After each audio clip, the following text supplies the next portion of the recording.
There are races, and then there is the Comrades Marathon. For 99 years, thousands of athletes from across the globe have lined up before sunrise, from Durban to Pietermaritzburg, or from Pietermaritzburg to Durban, all chasing that time and to finish before the clock stops. For some, they do it to win the race. For others, they do it for the medal. And for some, it's just about proving to themselves that they can indeed conquer the ultimate human race. Now, what fascinates me the most about the Comrades Marathon is oftentimes not so much the finishes, but the stories that happen 5 kilometers before the finish line, when the legs have given up and the heart and soul hasn't.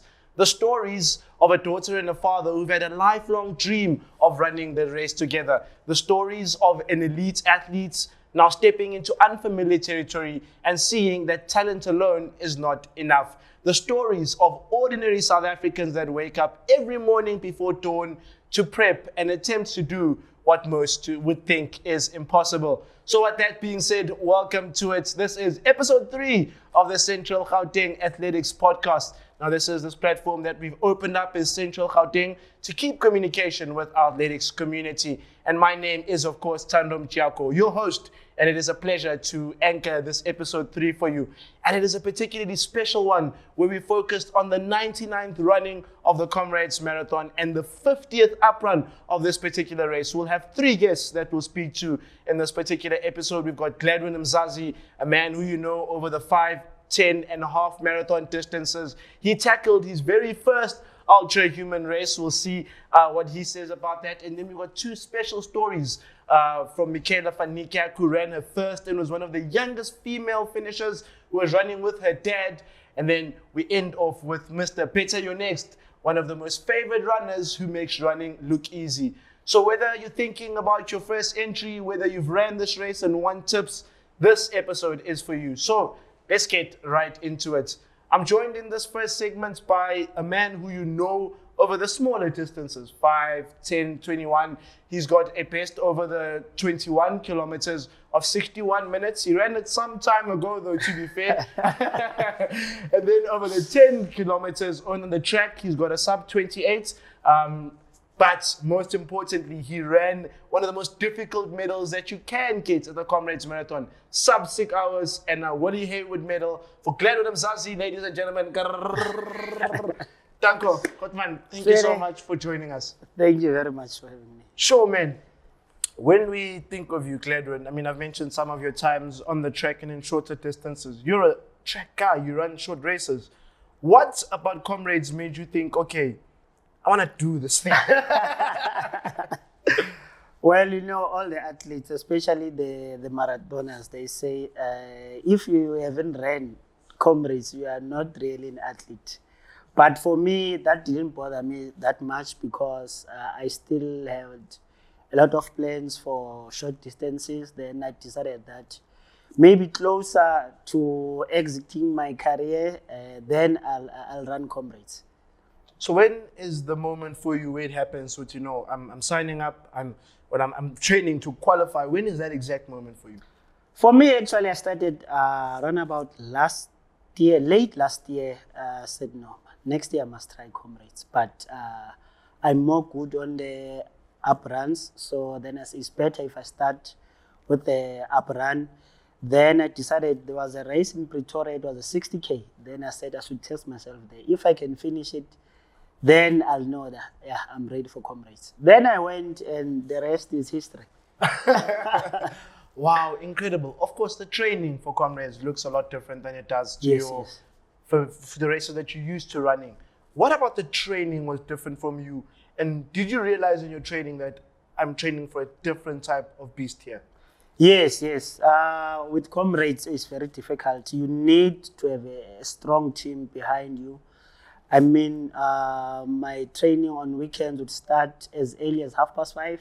Sometimes I would finish midday or maybe just before 1 o'clock because my long runs would differ from 60K or 70K. So you need a lot of people around you to assist you in those long runs. So it's not like your 10K, your marathon, because with marathon only maybe your long run would be 40, or some they decide to go 45K long run. But with Comrades, it's totally different. And I mean, because it was a up run, I needed to do my hills, my gym, because you need your body to be properly strengthened and ready for that 89 or 85.77. 777. Yes. Sure, Gladwin. I mean, so you finished inside 6 hours. Yes. What rank did you finish overall in terms of the overall finishes of the race? I think I was 45 or 47, yes. That's incredible. So almost out of 20,000 that lineup, you finished in the top 50. Yes. As a novice as well in your Yes, first Comrades. What would you say is the thing that you learned, the one thing that you took away from the race this year? Well, the race, the atmosphere was amazing. I've never ran a race so with so much support from the very first kilometer up until there are few parts where it's a bit quiet, but most of the route, like 95%, you have your people cheering on you. There's no way you can just easily give up.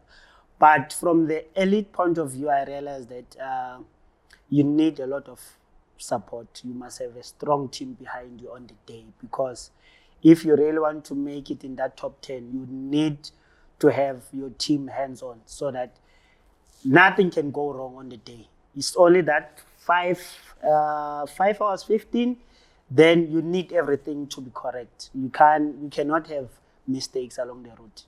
Sure. And those times are getting quicker as well. I mean, you mentioned the 5:15 that was run this year. Your pace was around a 4:15 type of pace. I mean, how do you maintain that for 85.777 kilometers?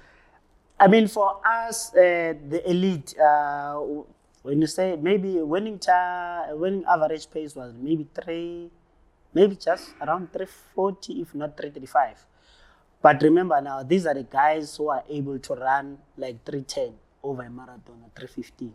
So for them, it's not that difficult. But now the distance, that's where you need to do your long runs, master everything, your speed work. I mean, when I'm doing my thousands, 340 or 4 minutes is nothing. It's like I'm literally jogging. But on the race day, because it's a long distance and it's not as flat as on the track, so those dynamics, they play a lot. That's why you must introduce gym to strengthen your muscles, because the last 8K is not easy. That 2K hill, it's okay, but now because you've ran more than 75 kilometers on your legs, then it's not easy to climb that hill, especially if you are running a sub 4 minute per kilometer. That's pretty short. So That's pretty short. Man, I kindly see your medal. I've heard that yes, it's one of the most prestigious. Could you kindly take it off for me? I mean, Medal Monday for who? We carry on, you know. They said one of the most prestigious, or difficult medals to get in the ultimate human race, and it's a nice little. It's very nice. It's small, but it's worth a lot. Closer to the gold. Hopefully, maybe next year we'll get the gold. I mean, you can, in your mind, you can prepare. Yes. You can train at altitude, you can train in hilly places. But did you expect some of those climbs, especially early on in the race? I mean, you started Cowies and then Fields and Puertas. I mean, you climb and then it seems like you're done and then you're not quite done and then you're still going. Is there a point where, I mean, you can't mentally prepare for those type of climbs? Well, there are races like... last year, I did the tough one, 32 kilometers, and I won it. So for me, it was, I'm ready.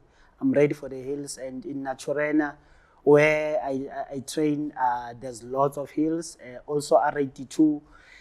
I'd say I was more prepared for the hills. I didn't even walk one single hill in Comrades because I was prepared. But I had few challenges before halfway.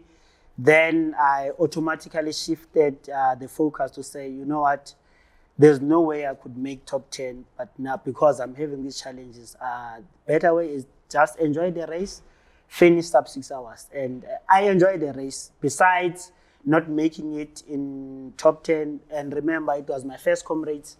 I didn't have anything to say, okay, I'm going for top 10. I just wanted to go there with whatever I've prepared. Now that I know how it feels and the distance. And then I just have to go back to my training. Then wait and see. I don't know. Maybe next day it will be 87 or 90. Then I will just adjust my training. And for me, down it's they say it's easy, but it hurts more.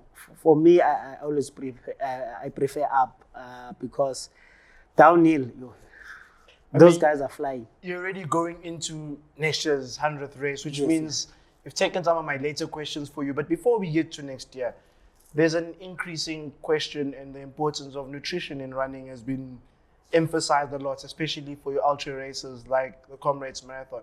What did your nutrition look like, Gladwin, going into the race as someone who was able to run sub 6 hours? What did your diet before look like?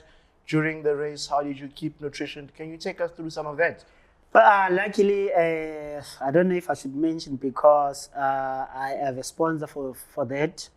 So for me, it was a bit easy because we consult with the sponsor. Then they always advise us, okay, before how far you should take this. These are the drinks that you should take. I mean, something like... What type of drinks are those? Because you've got maybe someone watching this that wants to run there first. Well, I'm sponsored by the CGA. So also other coaches would say, I mean, something like a caffeine before halfway is not advisable.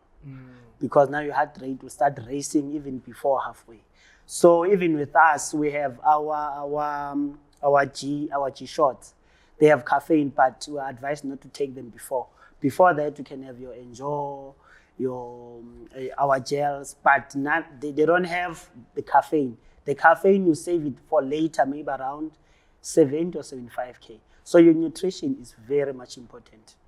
And then, there's athletes that come and they run this thing year in, year out. There's green number clubs, people that run 50. It's incredible.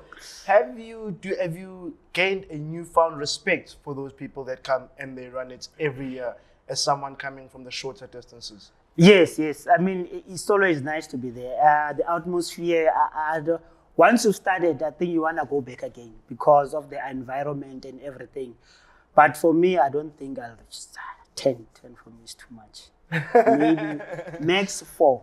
Yeah, max. Maybe you can win one and then automatically, but max is 4. If I can run maybe 2 up runs and 2 down, then that's it. Speaking of which, is there a future now for yourself in ultra distance running? Do you see yourself now as an ultra distance runner? Yes, definitely. But now, remember, this race only happens once in a year, but you have to build up with your marathon, 50K, then go back to your speed work, because most of the people, they seem to relax after running maybe Comrades, say, now I'm a Comrades. But now, the game has changed. The people who are winning Comrades, or your top 3 are guys who are running sub 2:15 in a marathon. I mean, if you look at George, his second half was 2 hours 30. So you still need to have that speed. I mean, to run a 2 hour 30 for 42 in the second half of the race, that really means you was maybe closer to a 220 shape or even faster for you to be able. So if you cannot even run a 230 in a marathon, which means you won't match the winning guy. So you always need to go back, build up, then have that speed. Not say you must now neglect our 10Ks. I mean, we're no longer training for 27. But for me, I think 29, 30 is still good enough. I see. So what are your goals in next year? Going in, it's the 100th running, it's big, it's a down. And you've got that sort of small structure that maybe, that Tete Jana body, you can go quickly on those downhills. Yes. What are some of your goals for next year? Because you've mentioned that you're keen, you want to go there. Next year, I want to do better. Anything under 6 hours again for a back-to-back, no longer a novice, but coming back again to run under 6 hours would be good. But if things really go well, I'll be happy to be in top 10. But obviously now that I have where I can refer to say, okay, here's what happened last year, so I need to adjust there and there. And then, hopefully, top 10. If everything goes well. But anything for me under 6 hours is still good. Because you can prepare well. I mean, there were some guys who had prepared for 4 or 5 months, but they couldn't even start the race because of certain circumstances. But me, I was fortunate enough. I ran, I didn't finish top 10, but I still finished under 6 hours. So sometimes you can prepare, but on the day, you'll never know. Speaking of which then, what sort of advice would you have to an elite shorter distance runner like yourself over the 5, 10s, 21s that wants to go into the ultras? What sort of biggest lessons did you take that you would definitely give to yourself a year ago after running the race? What sort of lessons would you give yourself? I think with Comrades, when they say you must prepare maybe 12 months before, 6 months before, not necessarily start training for it, but mentally as well. Have your plan to say, okay, this is my qualifying race, because that's sometimes where people, they lose the focus. You qualify late, now you are pressured to qualify. Now there's Comrades. It's always better to qualify maybe even 4 or 5 months before. I qualified last year for my race already, around, I think September, October. I ran my 219. Then I was done with it. Then I said, okay, now. And especially when they announced that for elite athletes, you need a sub 2 hour 25 to qualify for prize money. So now most of the elite were like relaxed to say, I know I've ran 230. I've qualified for Comrades. But now there was something or a new rule to say, if you want to qualify for prize money, you must run sub 225. So that that had an impact in their training, because now you must go for another marathon. Now you are already going for a peak in your training. With Comrades, you only peak later. But now if you are required to peak maybe at 3 months before the race, then something might go wrong. So it's always plan early, qualify, so that you can train properly for Comrades. You just need to prepare. Gladwin, thank you so much for your time, and you've made Central Gauteng exceptionally proud through your performance, and it's just inspiring stuff. So thank you again. Thank you very much. Thank you. Thank you, So Skim. that's how it goes, everyone. That's our first segment here today. Gladwin Mzazi, top 50 finisher, Wadi Hayward medal, sub 6 hours in his first Comrades marathon. Exceptional stuff. Stay tuned to the Central Gauteng Athletics podcast. We move now from the elite, because don't get me wrong, that guy is exceptionally elite. To be running at that pace for 85.777 kilometers is no easy feat. But we move to your social runners, those that do it for the love of the sport, for the love of the game, while doing it exceptionally well too. So stay tuned, guys. We'll be back with more.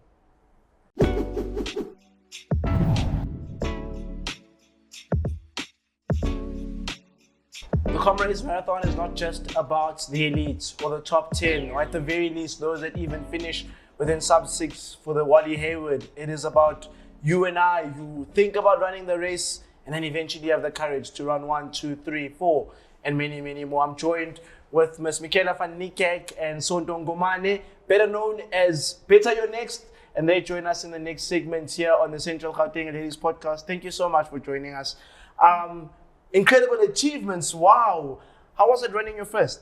It was amazing. I loved every single moment of it. Like, I was like a little child in a candy store. I really loved Comrades. I would really, really, really want to do it again. I loved this really so much. How old are you again? 22. So 22 years and you've run your first Comrades marathon. Yes. Mr. Better, you're next. Jeez, lots of medals. Mom Nandum Nandi speaks for itself. Thank you. Thanks How for many? having us. It's only 6 for now. Only 6 for now. Yes. Jeez, incredible. I mean, you say you fell in love with the marathon from your dad, who was running his 23rd. Yes. Take me to your earliest memory of the Comrades marathon where you think, geez, this is crazy, but cool. I think it was when I went the first time with my dad. So I think I was 11. So we went, I just got my braces, I remember it. And then my dad said, no, we're going to Comrades. I was like, okay, cool. And just seeing all the people, and I think Gerda won that year as well. And I saw how amazing people just like being together, like that community of running.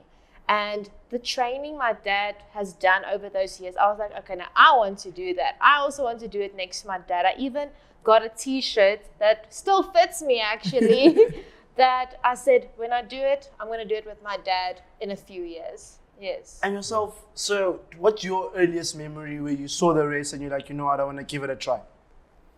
Yeah, look, I was really never into running actually. I was a gym bro. So when I transitioned, it was all about, getting something to keep me busy, cheaper.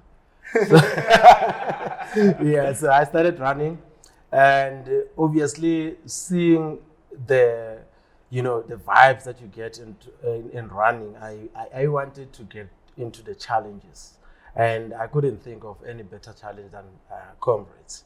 And by the way, unlike our champ over there, I never had any 10K, 21, or even a marathon back then. I just saw people going to Comrades, and I'm like, this is what I want to do. And yeah, that's where it started. Incredible. And then you went again and again and again. What is it about the Comrades Park that once it's beat you, you just want to go? I mean, Gladwin says his maximum is 4, but I can see him running well over 20. What is it about the park that once it's got you, it's got you? You see the environment alone, the vibes, like I say, the culture of Comrades. Once you're in there and you experience it, yeah, I don't know what Pili is going to take in order to, shake himself off of that feeling, that bug. But I know for sure that I'm going all the way to 10 minimum. So I don't know about him, but I haven't found a medication, to sort of relieve myself of the duty. So I just love it. And I can't think of any other race. I know there are bigger ones, but I can't think of any other one that matches to it. No, there isn't in the world. And you're quite calm in studio. He's very calm now in studio. It's not like he is when he's on polo shorts and Ziakala. I mean, you've got a thing that you do in the race. 1, 2. What's the routine that you do? To the top. Easy, winner. Easy. You see, with us at the back there, we're not counting splits. We're counting smiles. They are suffering, we're enjoying. So you're enjoying. Hence, we call social runners. We're there for, the togetherness. We're there to help each other. We walk those hills and we count for each other.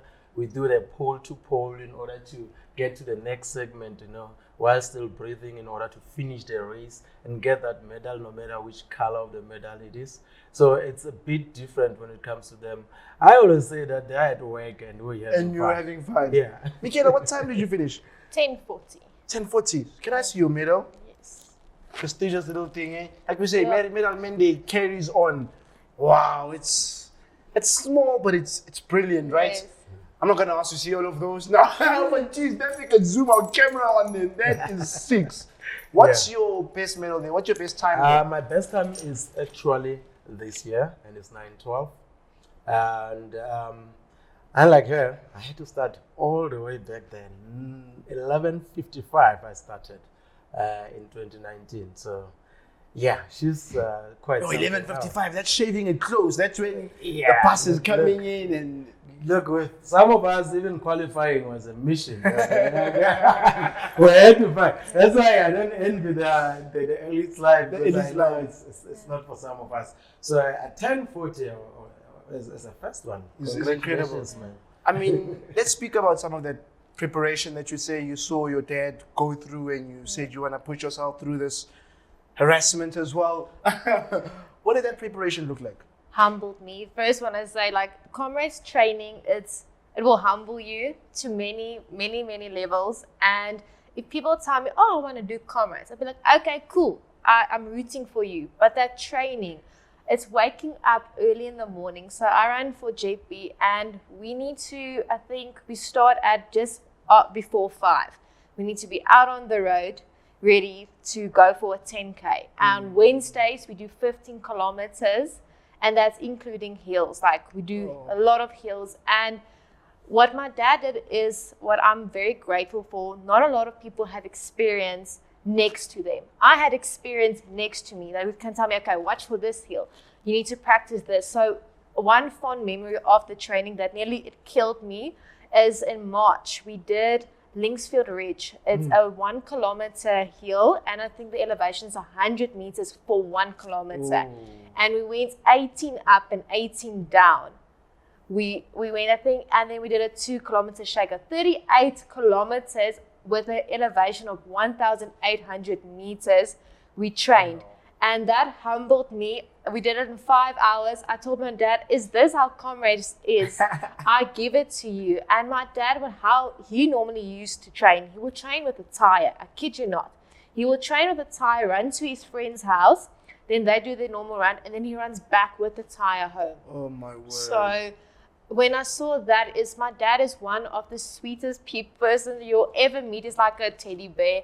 But the thing is, his dedication truly showed me that's how you want to be as a person. Like Comrades it is a race, but it's a lifestyle. I told people I don't want to do Comrades just to tick it off my list saying, okay, I've done it. I wanted it to be part of my life. My aim is not to just get my 10, 20. My aim is to get until I am satisfied. So that's my goal, just to continue and show my students as a teacher that you can do anything you set your mind to, no matter your age, nothing. What is it about running that has you guys so crazy about it? Mr. Peter Fitzgerald next. What is it about running that has you guys so captivated? Look, with running, there comes a lot of lessons. The discipline. Actually, one guy told me that if you have the discipline to go train and run a marathon, you have a discipline to do almost anything. And we're talking in the space of studying the degrees. Now you can achieve a degree if you have the discipline. Like she said, you wake up in the wee hours of the morning and you go run in a cold, you go face those hills, and you do it knowing for sure that if it's not done in training, somewhere, somehow you will find it on race day and it will be fun. So you learn to love it. And unfortunately, once the bug bit, you cannot shake it off. Right now, a lot of the people who ran Comrades are on the streets now because they can't, they want to get to running again. Yeah, there's no other way of living there, so me included. So it goes beyond just, you're putting on your running shoes, your shorts and whatnot. It's a lifestyle. It becomes you become it. I think the Russian said the same thing, Nikolai, in the press conference where he said during the race, he hates it, and then 2 weeks later, he's looking for the next race. So I guess, once it's got you, and Comrades is just so compelling that you want to come back. But let's speak of Michaela. You're speaking to the next Michaela. I was thinking about there first. Do I go? Do I not go? What do I need to know? What are the most important things? What would you advise to any novice, both of you as a matter of fact? They're thinking about this thing. They want to go run it. They're scared of it. What would your words of encouragement be? Or maybe, I think my thing is when you want to now plan for Comrades next year, especially for the 100th one, if you put yourself, say, okay, I'm going to do this, you need to understand the training it involves. You need to not give up. And that's why I love this year's mantra is do not give up. Yes, do not give up, and you need to understand the sacrifices that you're going to make, and just believe in yourself, because I think you can even agree with me, crossing that finish line it feels like Christmas, your birthday, your wedding, it feels everything and combined is you achieved something that no one else can say they achieved it. Like a normal person can't say they achieved that. So my advice is if you want to do it, just remember why you want to do it. Why is your why? What is your why? Just remember that. Yeah. So for me, especially as a novice, you need to think about the journey more than the destination, because you're training towards Comrade. It's actually what is going to give you whatever you deserve on race day, because there's no way in which I'm getting a bill row while I'm training for a big club, and so you need to put in the training and to eliminate the pressure. Qualifying in September, November, like I did last year. In November, I had qualified. During the December time, it's not an off-season yet. An off-season for a runner who's going for Comrades is post-Comrades. So you maintain your training. In January, February, you're training to train. In March, the training starts. But think about this. If you have your qualifier already, there's no pressure. Even if you were eyeing for that January marathon to better your seeding, even if it doesn't go the way you want, the seeding you want, you don't have a pressure. You just, go with training as nothing happens. The problem now is when you're trying, to put everything at one go. That's where the injury comes in, the pressure, and hard as it is to train for Comrades, if you eliminate these other small factors, it becomes a little bit easier. And as for the journey, I'll go back to it because you can only have one first comrade. She's never going to have another first comrade. So if you don't have those memories built up during your qualifier, your training, and then your race itself, you completely lost it. You will never have it again. Yeah. So you must cherish the journey. And enjoy the people you meet along the way. Like, I've met so kind, amazing people in my journey, from like people from my club. It starts to be your family. And even when you are on your qualifying races, marathons, you meet these people and you're like, you're amazing. And one thing I love about running, no matter your degree, no matter what you are, on the road, you are the same. On Comrades, you are the same. No matter if you're a doctor next to me, we are the same. We are suffering the same. We're going through polished shorts the same. We're all the same. And I think enjoy every single moment. So if you want to enter next year, enjoy every single moment. The cries, why am I doing this to myself? But remember, just enjoy. I agree with him. Enjoy every moment. It's something that you won't get back ever. It's like such amazing. You make me want to run one. You make me consider running. Thank you so much, guys. That was incredible, amazing insights. It was my first one as well, although I commentated it, so it was my first time commentating it. So it was incredible from the other side. From the other side, commentating the 85.777. I guess it's a marathon in commentary as well, because you commentate from 4:30 in the morning till 6:30 in the evening when your 12-hour buses are coming. So yeah, I think I also had an incredible experience there. I mean, I think of you when you went with your dad and Gladwin, and how packed it was, and when you see the finishers coming through. So yeah, it's incredible. And if you're thinking about it, perhaps thinking about it a little harder, because the Comrades Marathon has shown us for 99 runs that whatever you put your mind to, you can indeed achieve, and that when determination meets opportunity, it can give lots of success. But that's episode number 3 of the Central Gauteng Athletics Podcast. Done, dusted, into the books. Danko is thank you to all our guests who came through today and gave us amazing insights. I hope you're compelled to run it. I want to commentate the 100, so I'm not signing up for the next one. But if you are at home, sign up, qualify early. Those have been some of the words of advice. Thank you to our athletics community, coaches, all of us who've been tuned into this episode, and to all our athletes, keep running, keep running your own race, and keep believing. But until the next episode, from now until then, my name has been Tando Mjaco, and this has been the CGA Podcast. Danko.